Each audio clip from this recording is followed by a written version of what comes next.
നിങ്ങളുടെ സ്വപ്നങ്ങളെ യാഥാർത്ഥ്യമാക്കുന്ന ആ ഒരൊറ്റ ശക്തി അതെന്താണെന്ന് നോക്കിയാലോ? ഒന്ന് ആലോചിച്ചു നോക്കൂ. നിങ്ങളുടെ സ്വപ്നവും യാഥാർത്ഥ്യവും തമ്മിലുള്ള പ്രധാന വ്യത്യാസമെന്താണ്?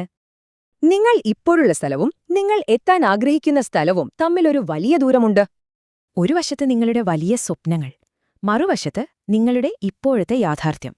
ഇത് തമ്മിൽ എങ്ങനെ ബന്ധിപ്പിക്കും? അതിനുള്ള ഉത്തരമാണ് അച്ചടക്കം. നിങ്ങളുടെ സ്വപ്നങ്ങളിലേക്കുള്ള ഒരു പാലം പോലെയാണിത്. പക്ഷേ പാലം പണിയുന്നത് അത്ര എളുപ്പമുള്ള കാര്യമല്ല. നമുക്കിഷ്ടമില്ലാത്ത കാര്യങ്ങൾ ചെയ്യേണ്ടിവരും. ഇത് വെറുതെ ചെയ്യുന്ന പണിയല്ല, ഓരോ സ്റ്റെപ്പും കൃത്യമായ പ്ലാനോടെ ബോധപൂർവം ചെയ്യുന്നതാണ്. ചിലപ്പോൾ അത് രാവിലെ എഴുന്നേറ്റ് വർക്കൗട്ട് ചെയ്യുന്നതാവാം, അല്ലെങ്കിൽ ബുദ്ധിമുട്ടുള്ളൊരു സംസാരവുമാകാം.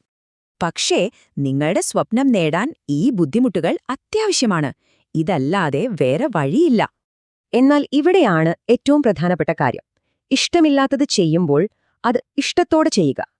ഇതിനർത്ഥം ഇഷ്ടമില്ലാത്തത് ഇഷ്ടമാണെന്ന് അഭിനയിക്കണമെന്നല്ല. അതല്ല ഇവിടത്തെ പോയിന്റ്. നിങ്ങൾ വെറുക്കുന്ന ആ പ്രവൃത്തിയേക്കാൾ അത് തരുന്ന ഫലത്തെ നിങ്ങൾ സ്നേഹിക്കുന്നുണ്ടോ? അതാണ് കാര്യം. അപ്പോ 3 സ്റ്റെപ്പുകളുണ്ട്. ബുദ്ധിമുട്ട് അംഗീകരിക്കുക, സ്വപ്നവുമായി കണക്ട് ചെയ്യുക, എന്നിട്ടത് ചെയ്യുക. ചുരുക്കി പറഞ്ഞാൽ അച്ചടക്കം എന്നത് വെറും പ്രവൃത്തിയല്ല, മറിച്ച് ലക്ഷ്യത്തോടുള്ള സ്നേഹമാണ്. അപ്പോൾ ഇനി നിങ്ങളോടാണ് ചോദ്യം. നിങ്ങളുടെ സ്വപ്നത്തിലേക്കുള്ള പാലം പണിയാൻ ഇന്ന് നിങ്ങൾ എന്തു ചെയ്യും?